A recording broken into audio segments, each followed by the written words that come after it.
ย่างนั้นมันนั่งก็สังติโปเขาว่าปาติลินดีนันเปียให้ซื้อมาเข้มสิตาในก็พูดว่ากาขันมันติกาเลยสิค่ะก็เป็นไรเขานะลุงก็ในก็สังเลยถามลูกไส้มันว่ากาขันที่ในเมื่อซื้อมากาหือล่ะแน่อ๋อข้าก่อมซื้อมากาเฮกาหือหนึ่งเขาค่ะเปี้ยงกับดังน้องสาวเขาก็ซื้อมากเก่งเขาเนี่ย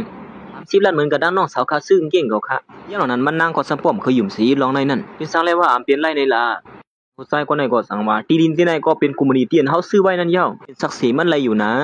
ะคนใจหลวงก็เอาเงิน30 ล้านซื้อที่ดินเกินไรกว่าเว้ยมันก็มีลองอีสังมารู้สุดเดว่าหือเถียงกำแน่เมื่อย่างใจซื้อมันเลยยินข้อความหลัดผู้ใส่ก็ในก็สังในลาทีปีไอนั่งซื้อมันขึ้นมาว่าฮะเขาย้อนถามสู่อีกนึงรู้สู่มันใจมอกก็หือเลยสู่ก็ร่วมหน้ากันได้ผู้ใส่ก็ในเนี่ยวนว่าสู่ร่วมหน้ากันดังเขาย่อตีไรน้ำต้นมันขึ้นมาอยู่ใ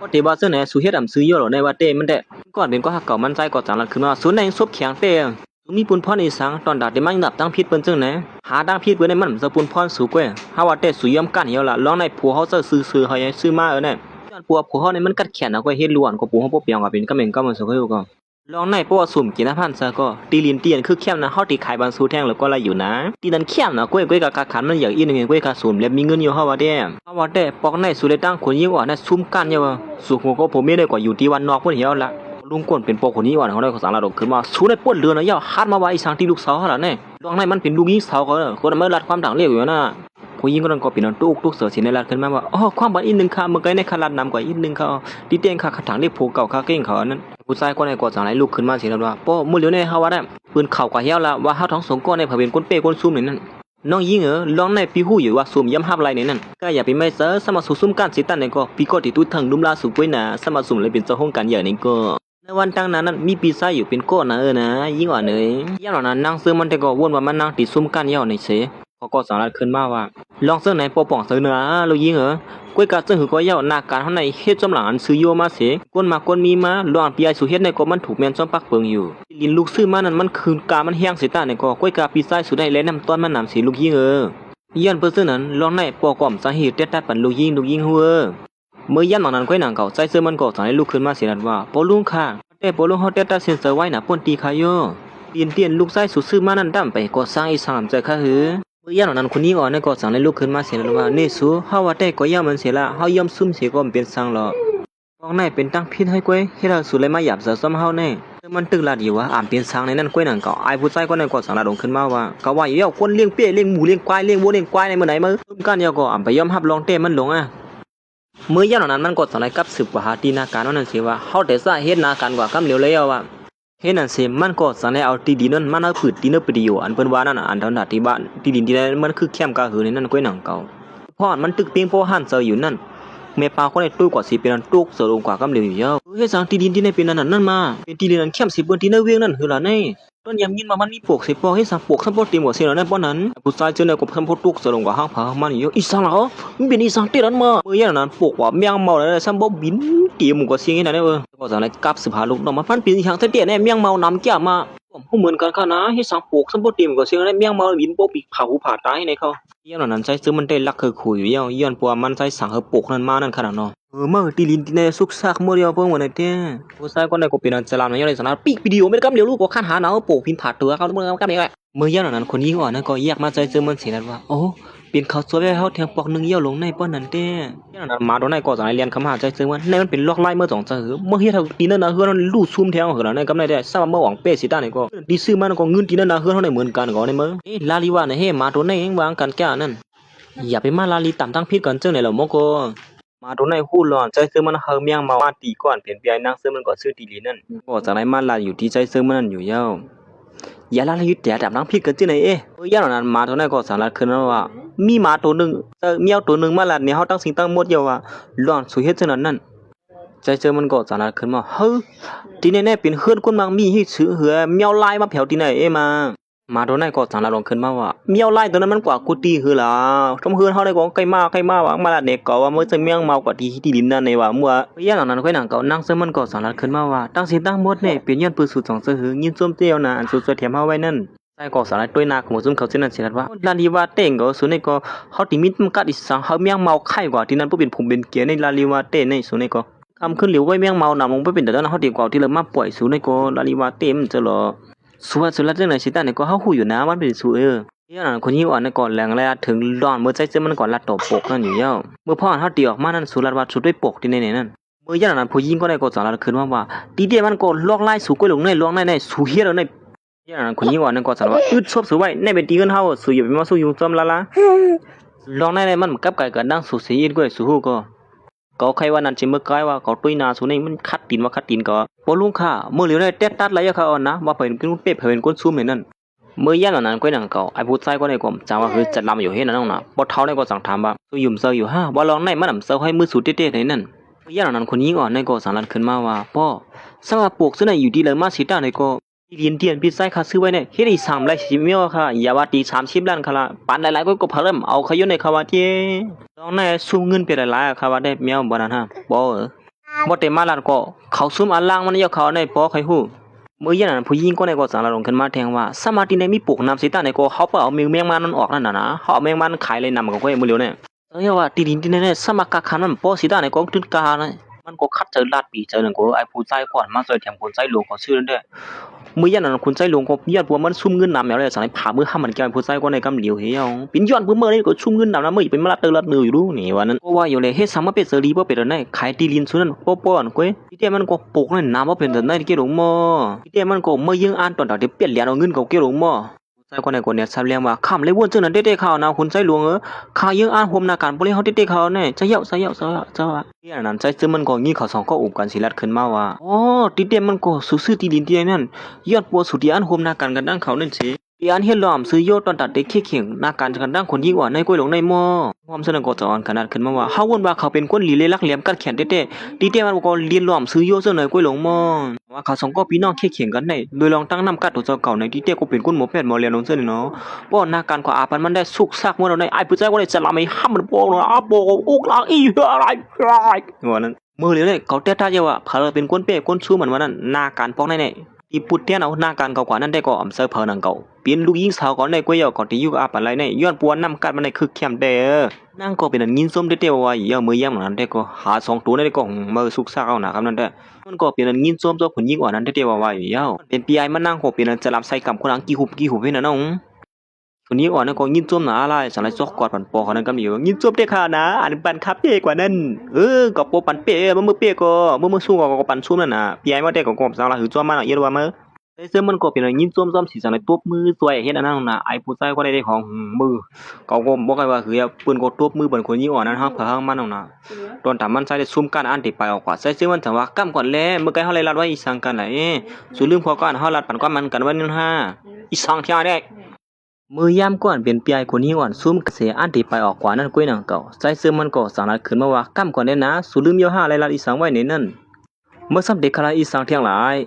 ยยามนั้นใจซึ่งมันก็สั่งรัดว่าเฮาวนว่าสุดที่ลืมกว่าเสียชื่อเสียรองเยอะๆเฮาว่าเด้ก่อนเป็นก็หักเก่าใจซึ่งมันก็สั่งรัดลงขึ้นมาว่านี่สุใครเฮ็ดซึ่งหือเที่ยงไหนไล่คือเรียกว่าใครสอกแทงซึ่งหือล่ะลองได้สุ่มม่วนไหนแต่วันตั้งนาที่ทุบยัดซึ่งหือในนั้นเมื่อเขาแย่งหลังเว้นอย่างเก่าคนยิงอ่อนนั้นก็สั่งรัดขึ้นมาว่าอึดซบสุยามมือแล้วนี่สายซื้อคือสุนันเรียกของกูมาลัดคบกำเฮียงที่นึกเฮือนเฮาได้ไล่กูว้าคืออะไรมาลัดคบกำเฮียงซึ่งไหนผู้ชายก็ในกลุ่มสั่งว่าหือเย็นแซ่บเห็นน่ะเนาะมันก็นี่น้องยิงหาถึงก้นไผนอกเสียติมาเฮ็ดให้ก้อนเป็นปีไอเต้ๆซึ่งไหนฮะเมื่อเยี่ยมหลังนั้นมันนั่งก็สั่งรัดขึ้นมาว่าอย่าไปลืมนะเสิร์ฟความการนอกสาวสุขนั้นนึงก้อยเฮาเป็นคนที่ปุดเอาอมวยเงินค้ำที่ไหนเสียย้อนเปิ้นนั้นสลีหน้าตามาได้เฮาลวงเหยี่ยวหรือเสียเป็นพี่น้องกันก่อนย่อให้ฮู้ก่อมันหลุดลัดความเหมือนในก็คนที่ปุดเอาเก่าเนี่ยผู้ชายก็ในก็สั่งว่าเมื่อเฮาเก่าคุกเข้าตัวหน้าไอ้นั่นเนี่ยพวกเขาก็มื้อเลยฮู้ซึ่งนั้นย่อสั่งรัดลงขึ้นมาว่าอีสังก็คุกเข้าในเฮาเมื่อวานเนี่ยลองไหนมันนำเสิร์ฟขาก็ลัดขานะเป็นเขาก็ตากันทางก้อยเขานั่นพวกพ้องอย่างนั้นพี่ไอ้เฮาในตากันดังหมอยาเล่งเป้ในเขาซุ่มกันในก็จะได้คุบเข่าต่อหน้าเขากำเหลียวในเขานั่นเสือเขาปุ๊เสือเขาเหมือนปลุงก็ในเลยพูดเจ้านั้นก็สารลัดขึ้นมาว่าเมื่อไรปันความมาเนี่ยก็เมื่อก็ถูรีเฮ็ดจ้ามือนะเสือคือเขาในอ่ำตอนที่พิษความมันแก่นมาสิปอกอย่างนั้นมันใส่ความจังเฮ็ดจื้อเจอลำอยู่ก็การเลยยื่นการไว้อยู่ที่นั้นสั่งไรสุดที่คืนขึ้นความสุดท้ายกำในอย่างนั้นมันก็จังไรละที่ใจเจอมันนั้นว่าเขายุ่มว่าอย่าไปตื้อเจอไว้ลื่นเกละลองในแท้สู้เจอเขาคุบเข่าต่อหน้าสู้เจอเลยนะเขาซ้ำดิเตอร์เธออีสังไว้ลื่นโปสุ่มคุบเข่าก็เฮาดิเตอร์เสือเฮ็ดนั่นเสมันก็จะไล่คุบเข่าลงต่อหน้าใจเสือมันกำเหลียวอยู่ยาวเฮ้คุณใจหลวงนยอมคุบเข่าเตะเฮานั่นมาโอ้เหลียอ้ำเจ้าเนาะคุณใจหลวงนยอมคุบเข่าต่อหน้ามอยาทะยานงอย่างไหน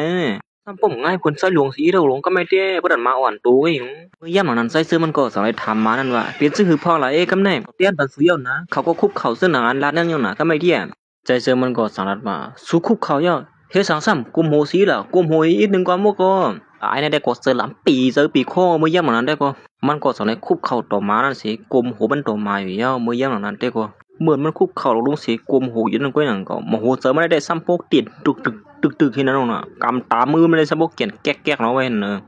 ะมาตรงนั้นได้ก็เหมือนหางเป้งโป้เสือไว้หนังก็เหมือนใจซื้อมันสวยแถมมันนั่นไอ้หนุ่มอ่อนก็ยุ่มยามที่เนื้อตัวมันได้อัมพิษเปิกสีหลงในเมื่อเด็กเด้ในก็สารวันเมื่อไหร่มาเขาได้เรียบที่มีตั้งซื้อแก่ในมาด้วยหน้าต่างก็ยุ่มยาวไว้นั้นมันเรียนบอกเห็นบ้ามันก็ตอนตายผู้ชายก่อนเป็นเปียนั่งซึ่งมันได้ก็ตั้งเสลามันได้ก็เหมือนจึงหันในขนาดเนาะ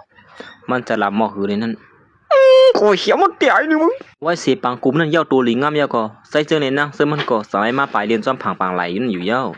เมื่อเขาตั้งสองก็ไปจอมกันอยู่นั่นก้อยหนังเก่านั่งซึ่งมันก็สังลัดขึ้นมาว่านี่สูวันนี้ยินสวมสูเดียวนะปอกในอันสูเลยช่วยเถียมเฮาไว้ตั้งสิ่งตั้งหมดนั่น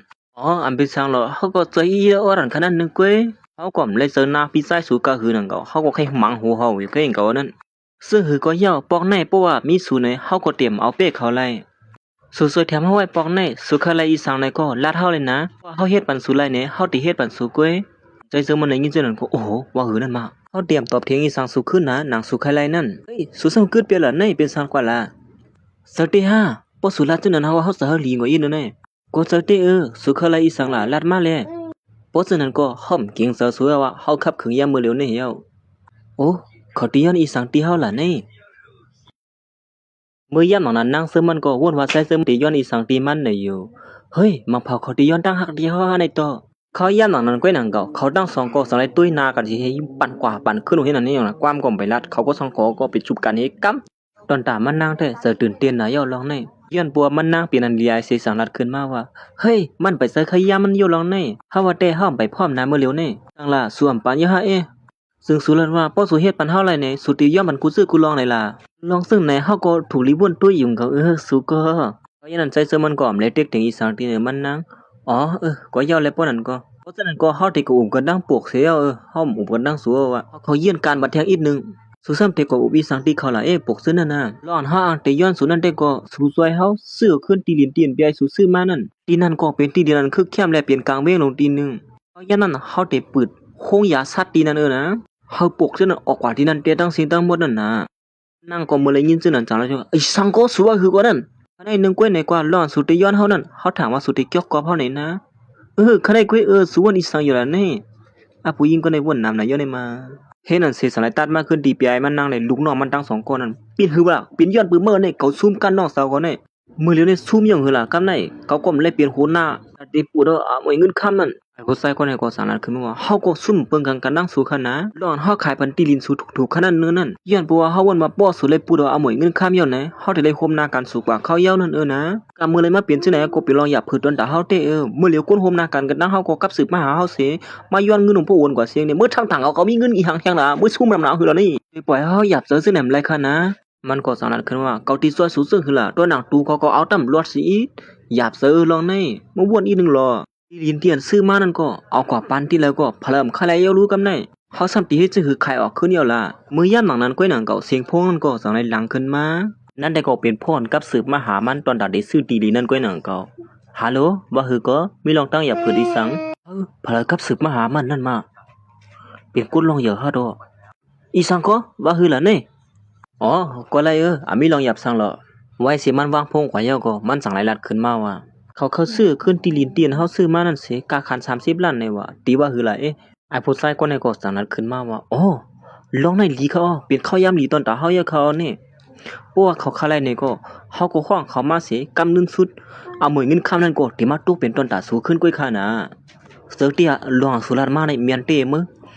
กำนึงสุดสูก็เป็นผู้ปุดเอาหมวยก็เหลียวสูก้อยมีพม่าหิมซ้อมสุยนะเฮาว่าเฮ็ดซ้อมหนังอันสุรานั่นก้อยล่ะมีซื่อก็ลาดมาเลยล็อกไล่มันเพราะฉะนั้นผู้หญิงก็ในกดสนาขึ้นว่าคุณไส้อ่อนอ้อมใจคุณไส้หลงน้องยิงสุนั้นปัวเป็นลูกคนมักมีหลายลัดก็ความถางลีเฮาในหลายปอกหลายกำเยาลองในสุเลยตอบแต้มันเฮาอีนึงเลยนะอย่าไม่เสือลองในเขาที่ซวยขับคือมันก้วยลองในแท้เดี๋ยวก็โคมาตั้งไอ้หมอยาซาตรงนั้นน่ะเขาก็คันหานาแก่เนี่ย เฮ็ดให้มันในตู้ค่าขันเสือเกี่กว่าก็ส่งไปกว่านั่นได้ก็ย้อนตามเราให้กว้างมาเฮากูจิ้งไว้ให้ได้กว่าหมอก็สังหารดียินเกาเสาเนี่ยเห็นว่าฮือ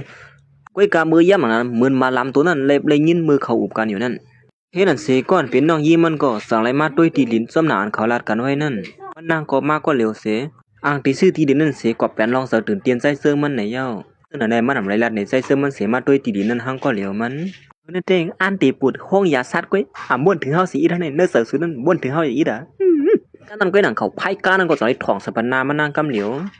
นั่นได้ก็ผมเจอเพลินหนังเขาเป็นปีศาจมันก้อยไพ่กามจะยโรเฮาสูงแก่มาเฮ้ยว่าคือละน้องยิงกับเขานางก็สารว่ามาตีลีนั่นนู้มีตีเลยเอ๊ะไปลาดนาว่าสุเฮ็ดอันป้อมมาขายในนั้นเฮ็ดเหมือนกวนอันเขาลื่นหลังที่เมืองไทยก้อยลองในได้เฮาดึงปานอยู่ก้อยเพราะยันมันก็สั่งไรสาควนั้นปีพักถูไปกำเหลียวอยู่เย้าไอ้ผู้ชายเป็นหลายกว่าในก็ห้องน้องสาวมาเสสั่งหากวนไผ่นอกนั่นขางน้องสาวไผ่ตีนในกำเหลียวอยู่เย้าเมื่อย่านหลังนั้นผู้ให้ตั้งนำตั้งหลายก็สั่งไรเขามาหามันนางลูกน้องไอ้เป็นหลายตั้ง2ตัวนั่นก็สั่งไรไปลงเขามาหามันใส่กำเหลียวอยู่เย้าที่นั่นเสสั่งไรตัดมาขึ้นดีใจซึ่งมันอันมีอยู่ที่ห้องยาซัดมันนั่นเพราะเยี่ยมนั่นมันใส่ก็สั่งไรเลี้ยวหยอกกันตั้งซัดอันมีอยู่ที่ห้องยานั่นเสที่นั่นเสมันใส่ก็สั่งไรลัดตีซัดมันว่าสู้กันก้อยสุระเขาได้ซ้อว่าเหมือนมันใส่ไปออกมาห้องยามันนั่นก้อยหนังเก่าเขาย้ำนั่นสั่งมีมาหลับมันจุริยาวๆนั่นเลี้ยงออกมาหามันใส่กำเหลียวนี่ใส่หนุ่มอ่อนมือเหลียวนี่เป็นโรคสู้ยุ่งเยอะนะมันใส่ก็มือเลยหันมานั่นสั่งถามว่าเฮ้ยเฮ็ดสั่งไรสู้มาอยู่ที่ไหนล่ะเน่มาตัวไหนก็สั่งไรลัดนี่มันใส่ว่าไอเปียลายตรงนั้นหยอกเลี้ยงเอาคนยี่อ่อนกว่าตั้งนอนะเพราะยามือเหลียวนี่อันตีให้ได้คนยี่อ่อนนะมันเนี่ยก็สวยยามือเหลียวนี่เลยมือย่าหนอนสั่งไรตัดมาขึ้นดินนั่งซึ่งมันอันถุงยาเปียมันหยอกเลี้ยงมันไอเปียลายนั่นก็สั่งลัดขึ้นมาว่ามือเหลียวนี่พวกสูเป็นเพครึ่งก้างเป็นอีช่างกว่าสีเสื้อสีรองในแต่มืออื่นข้ามนั่นติมัดตกเป็นต้นตาเกาเก้นี่นะน้องยิงก้นทางเหลียเฮาติมันฟังสู้ไว้นะอย่าไปให้ลองหยองซึ่งไหนเลยนะมือละมือพอเฮาเต้นตั้งสู้ว่าพอเฮาติเงือเสียอยู่เอามืออื่นข้ามปันสู้ก่อมเซอเอาหมูจุ้นสู้เขาหลุลัดนะเขายอบตัวไว้กำเหลียวละไอเขามันก็สั่งไรสั่งหาลูกน้องมันเขายอบตัวน้องยิงมันเป็นกำเหลียวอยู่เย้าต้นตามันนั่งก็เป็นอันกูเต้นหนังเขาย้อนปัวมันนั่งมากกว่าเหลียวค่อยแลยิ่งเปลี่ยนลายลงในก็สั่งไรลาลงขึ้นมาว่าเขาขันหันน้ำมาว่าหือหน่อยเย้าเนี่ยมันได้เขาดีตอบเตียนเฮอปอปีรู้มั้ยแต่ใส่เสื้อมันก็เนียดขี่รถมันมาไหวปีเซอร์หนังเขามือย่ำหนังได้ก็คงมาตั้งมาลำลงในนั่นสั่งว่าเมื่อเปียเทื่อละลวดขาของไรมาเขาได้ก้อยใครอ้อสังหิคือขลาเมื่อเทื่อเทเนี่ยได้สุกซักมัวไอ้ก็อย่าไปไม่จะข้าส่งก้นกว่าอ่อนต้าอย่าเขานะเหมือนผู้หญิงไปหลายในอันที่มาให้มันนั่งอยู่นั่นก้อยหนังเก่าเพราะยันนั่นก้นนั่นใจเสื้อมันส่งมานั่นได้ก็ฮอดมาถือนั่นได้ก็เป็นผงอีช่างก็มั่วเลยเป็นผงแมงเมาผงนกได้ก็มั่วเฮ้อีสังได้มาตัวเขาได้ไปเป็นได้มาก็เนี่ยก็เน็ตช่วยกันก็เขาส่งตัวโคมีเลยนะเหมือนนั่งซื้อมันเลยหันเสื้อนั่นก็สารัดขึ้นว่าตีเด้มันก็เขามาช่วยเฮาอย่าลงในเป็นปีไอมันก็สารัดขึ้นว่าหมูซุ่มสู้ๆด้วยสังนั้นเลี้ยนเขามากำเหลียวเลยข้าบ่เลี้ยงค่ะเมื่อไกลนั้นปีนี้สังขนั้นข้ามดันหูจังมีหิดเขานั่นสุถามเฮาเนี่ยฮะเฮาก็อยู่จำการก้อยหือก็กดดีฮู้นั่นเด้ใส่กว่าในก็สังว่าหันในช่วงกันนะอยู่ดีในเรื่องเปลี่ยนเอาแค่นี้ปลายเนี่ยปจัวค่ะก่อนเปลี่ยนปีไอมันก็สารัดขึ้นมาว่ายอมเขาก่อมได้เฮาดีกว่าเลยซื่อหือแล้วเนี่ยมื่อฮอดมาถึงตอนนั้นเย้าก็ซับตีให้ซื่อหือเย้าล่ะยอมไรเขาเนียดก็จ้องเขามาเลยโอ้คันเนียดเลียนนี่ไอ้บ่ได้ก็ด่านั่งซื้อมันก็เนียดเลียนไปไว้บิดเสนั่นก็มือย่ำหนาได้ก็ก็เหมือนมันนั่งไปฮอดมาถึงที่นั้นก็เห็นเก่าไอ้ผู้ชายคนนั้นก็ซับบ่มาเฮ็ดน้ำมันนั่งไว้อยู่เย้าอย่าไปมาตามตั้งพี่เท่านะเฮาก็จะเฮ็ดซื่อหือเนี่ยมือย่ำอันผู้ชายคนนั้นอันที่เขามาหามันก็นึงเก่าใจเจอมันก็สองในฮอดมาถึงที่ในกำเหลียวอยู่เย้าเฮ้ยสุมาหาเฮาเย้านี่เป็นซื่อหือพ้องล่ะจองสูเป็นสังหือสังสูเป็นนั่นมาป้อปิดอันไหนเฮาอย่าได้ย่างยอบไหนชูนึงอย่าไปไม่เซอเดี๋ยวไหนกว่าเฮาก็ได้ครับคือไว้ไอหมูซุ่มเขาเสนได้สังขลาหังวันมันไหนก็ติ่มปล่อยหมูซุ่มสูรอกว่าสิก็ลวงไหนเป็นย้อนเพิ่นมาเฮ็ดดังสิดังหมดต้องเซยใจเจอมันก็สั่งนั้นว่าเซยว่ามาสับเด็กเขาอยู่ที่ไหนก็ลัดในสู่ยุ่มซื่อหือว่าก็ลัดตัวดักซัดไล่ในสู่ไข่ยุ่มเขาก็เร็วสู่ไปลู่ย่านนั้น IPI นั่งซื้อมันก็สั่งเลยฮอดมาถึงที่ไหนที่สังก็กว่าที่แล้วก็มาทบหันมือตีๆกันได้ไอ้เนี่ยแล้วว่าสู่กรรมลีอยู่ในนกมาหูมันสู่ก็ตั้งถึงรอดมาเลยอยู่เนาะลีอ้ำจ้ามือยันมันก็สั่งอะไรที่ใช้ซื้อมันว่าเมื่อมันได้2-3บ้านนี่ก็เอาที่ปล่อยปัญหาสร้างมาอยู่ในกว่าว่าก็ดีครับขึงน้องสาวก่อนตั้งเสียยอด200กับขึงเมื่อไหร่กว่ามือเหลียวมาหาตีหาตั้งก็ครับขึงสู่ตั้ง2ตัวคำเหลียวเหียว่าปานนั้นก็ด้วยการเขาย่ำนั้นใช้ซื้อมันก่อมเขี้ยวนั่นก็สั่งขึ้นแล้วขึ้นว่าเฮาวนมาสู่กันโตเฮาเฮาเดี๋ยวเอาตั้งพี่ดีสังดีสู่ก้อยกะวนถึงว่าสู่ดีมาเฮ็ดลองเป็ดหลายรู้ซื่อไหนเนี่ยสมาอุบกันตั้งซัดไล่ในก็เมื่อที่เฮ็ดสังตีเก่าเลยเมื่อตีวนว่ามาห้องนุกมา2-3ตัวสิอันที่มาให้เก่าไล่ในกว่าลองคันได้นึงก้อยก่อมเฮ็ดสังมันไล่หรออ้อมเจอมันเฮ็ดสังเก่าไล่หรอมันก็สั่งได้สาลูกน้องมันสิงยอบตัวใส่เสื้อในนั่งซื้อมันกำเหลียวในยาวมือย่านมันก้อยหนังเก่าพุงม้านั่นก็สั่งได้อ่อนกันอยู่ที่เราที่ลินหุ่นเลียนมาเป็นพุงเป็นเกี้ยเพิ่งมันอยู่ยาวมาพุงกันเปิ้นว่านั่นกำเหลียวว่ะ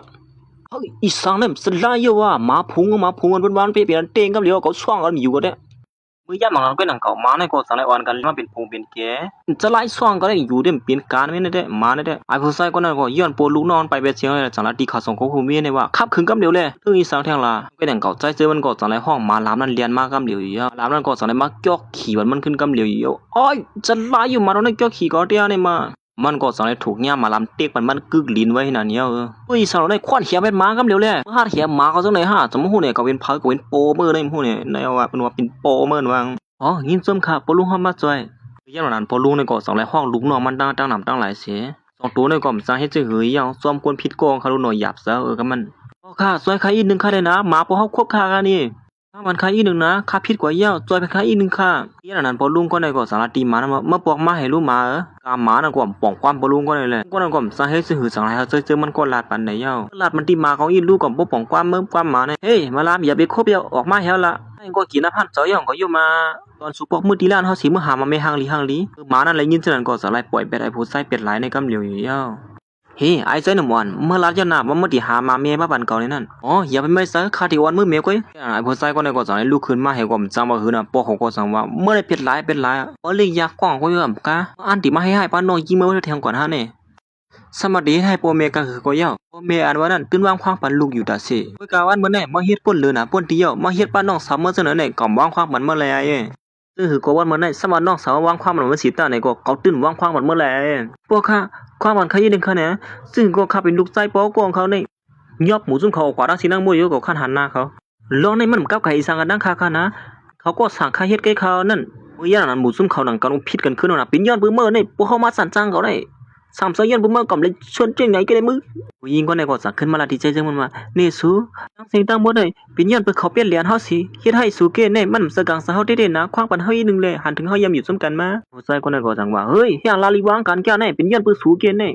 สูยอกเหรียญเฮาเกสู2ตัวนั้นเหมือนกันหมดว่ามาในเก่าเนี่ยก็ในก็อันที่มาย้อนหลีขึ้นใจซึ่งมันอยู่ที่นั่นที่ปลุในก็สั่งปุ้ยสั่งยอบตัวเขาออกกว่าคำเหลียวเลยก็คันหันหน้าเขาหน่อยว่าเขาซึ่งในก็สั่งย่างยอบตัวออกกว่าเฮียสั่งให้ก็คันอยู่เมื่อกันเลยเนี่ยเป็นไรในก็จังตีให้จึงคือกาอะไรออกกว่าซ้อมเขานั่นเหี้ยพอลุงนั่นก็สั่งว่าวันมื้อนี้ยินซ้อมสุดเดียวนะอะไรมาช่วยแถมลูกสาวไว้เนี่ย3เสือเท่านั้นได้หยับเสือลูกยิงสาวเฮาได้แท้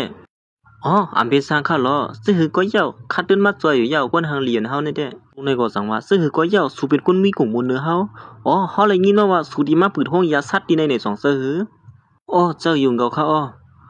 เพราะฉะนั้นก็ตีลินที่นั่นแหละก็อยู่อาปันเมื่อเหี้ยวะมันใส่ก็สั่งว่าปกติปันข้างง่ายๆเจ้าน่ะเด้ก็มันนำหนาล่ะนั่นก็ค่าแบบไรเขานะสุนี่ก็พอแล้วว่าปันสุนี่ก็ปันสุเกสุ่มใคร5เฮาก็ปันเป้านั่นถอนว่าแท้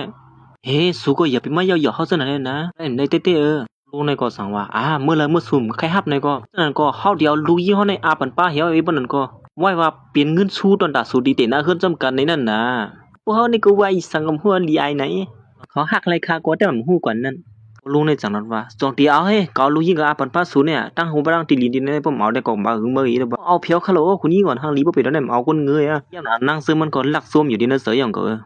เพราะฉะนั้นก็ป้องว่าสุยอมเป็นลูกเขยเฮาเยอะในเนาะพร้อมเพียวเขาพร้อมกุนเงือเกค่ะจังสิเขาดัง2ก็อันลบพอบเจอกันไว้ปีเจออย่างก็ละหักมาหึงน่ะยอคาโลเนาะเฮ็ดนั่นสิซึ่งค่ะก็เป็นอันสุดยอดกว่าที่นั่นแล้วค่ะป้อนกันสืบด้วยทางซึ่งเหมือนที่มาในสีกำคำเหมือสูงค่ะ